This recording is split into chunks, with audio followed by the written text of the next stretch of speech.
vehicle is going to experience the highest amount of aerodynamic stresses. And FDR, which stands for second Stage separation confirmed. Those are the fourth flights. TPLO deployed confirmed. And there you have it. 네, 첫 달 탐사선 다누리는 계획한 대로 한 단계 한 단계 성공적으로 날아가고 있습니다. 미국 현지에서도 관심이 쏠렸고 많은 사람들이 응원을 보냈습니다. 플로리다 현지에서 지영철 기자입니다. 5, 4, 3, 2, 1, 0. 한국의 첫 달 탐사선 다누리를 실은 펠컨 9 로켓이 하늘로 솟아오릅니다. 우리 시간 오전 8시 8분 미국 플로리다 케이프 커네버럴에서 비행을 시작한 다누리. 발사 2분 34초 뒤 펠컨 9의 1단이 분리됐고 3분여 뒤 페어링이 분리됐습니다. 약 8분 뒤 2단 엔진이 정지됐고 35분 무렵까지 점화와 정지를 이어가다 발사 40분 만에 자신을 우주로 데려다준 로켓으로부터 완전히 분리돼 모든 발사 절차를 순조롭게 마무리했습니다.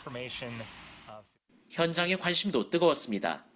다누리가 이용한 40번 발사대를 가장 잘 볼 수 있는 케네디 우주센터의 전망대. 평소 출입이 통제되는 이곳은 관람권 판매 시작 하루 만에 최대 수용 인원 400석이 매진됐고 로켓 발사를 지켜본 관람객들은 일제히 환호했습니다. 한국의 달 궤도 탐사선이 발사체에 실려 있다는 현장의 설명에 깊은 관심을 보였습니다. Oh my goodness. Well, one, it's just so exciting to see the world come together, see us, the United States and South Korea, to come together to bring something amazing. It's just exciting for y'all. I'm thrilled, and you're doing your first lunar eclipse or orbit around, so that's going to be amazing. Yeah. 아이들 같이 로켓 발사하는 거 보러 왔었는데 다누리 달 탐사선이 같이 출발한다는 걸 알고 너무 신기했고요. 한 차례 연기 끝에 성공적으로 발사돼 우주의 품에 안긴 다누리. 이제 달을 향한 긴 여정을 시작합니다. 플로리다 케네디 우주센터에서 KBS 뉴스 지형철입니다. 네, 다누리는 발사 1시간 반쯤 뒤 호주 캔버라에 있는 안테나로 지상국과 첫 교신에 성공했습니다. 앞으로 달을 향해 넉 달 정도 날아갈 궤도에도 안전하게 진입했습니다. 이어서 박장훈 기자입니다. 발사 40분 뒤 고도 약 703km에서 발사체와 분리된 다누리. 우리 시각 오전 9시 40분쯤 우주로 향하던 다누리가 호주 캔버라에 있는 심우주 통신 안테나를 향해 신호를 보내왔습니다. 첫 교신에 성공한 겁니다. 정보 전송 과정에서 약간의 지연이 있었지만 다누리가 정상적으로 작동하고 있음이 확인됐습니다.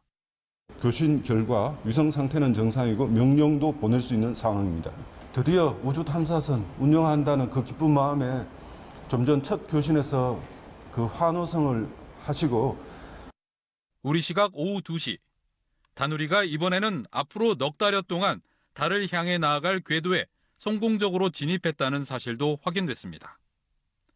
한국항공우주연구원은 다누리가 보내온 상태 정보를 분석해 달 주변 궤도에 안착할 때까지 오차를 수정해가며 비행하는 이른바 궤적 보정 기동도 수행할 예정입니다.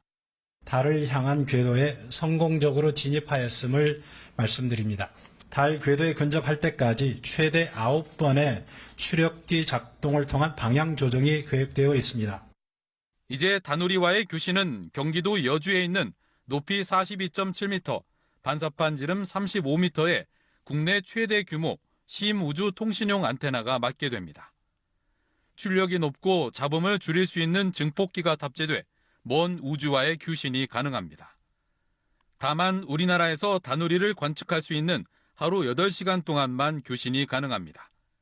나머지 시간대에는 스페인 마드리드와 미국 골드스톤의 심우주 안테나가 다누리를 쫓아 통신할 예정입니다. KBS 뉴스 박정훈입니다. 네, 다누리는 달로 곧장 가지 않고 먼 우주를 돌아갑니다. 38만 킬로미터 떨어진 달에 가기 위해서 리본 모양으로 600만 킬로미터를 날아갑니다. 왜 그런 건지 이 내용은 신현욱 기자가 전해드립니다. 달 탐사선 다누리가 지금 향하는 곳은 달이 아닙니다. 일단 태양 쪽으로 방향을 잡아 150만 킬로미터를 날아갑니다. 태양과 지구의 중력이 상쇄해 아무런 힘이 작용하지 않는 지점. 이곳에서 자체 추진력을 통해 달 쪽으로 방향을 선회합니다. 연료 사용을 최소화하되 태양과 지구의 끄는 힘의 원리를 최대한 활용하는 겁니다. 행성들의 중력을 이용해서 자연스럽게 그 코스를 돌아올 수 있도록 이용을 하는 거예요. 그렇게 되면 달에 들어갈 때 속도가 가장 적은 속도로 진입할 수 있고, 이런 궤적을 따라 다누리가 달까지 가는 데는 4.5개월이 걸릴 것으로 보입니다. 올해 마지막 날인 12월 31일 달 상공 100km 궤도에 들어간 뒤 궤도를 1년 동안 돌며 달 탐사 임무를 수행합니다. 다누리는 당초 지구를 3바퀴 반 돌아 한 달 만에 달 궤도에 진입할 예정이었지만 설계 과정에서 중량이 늘면서 계획을 바꿨습니다. 이제 나사에서 제안도 했고 BLT 코스로 가면 연료를 이론적으로는 최대 25%까지도 줄일 수 있어요. 무게 증가에 따른 연료 부족을 해결할 수 있었던 거죠. 1990년 일본과 2011년 미국의 달 탐사선도 다누리와 같은 항적을 따라 달 궤도 진입에 성공했습니다. 하지만 비행 각도에 단 1도의 오차가 생겨도 실제 600km의 거리 차이가 나는 만큼 쉽지 않은 여정입니다.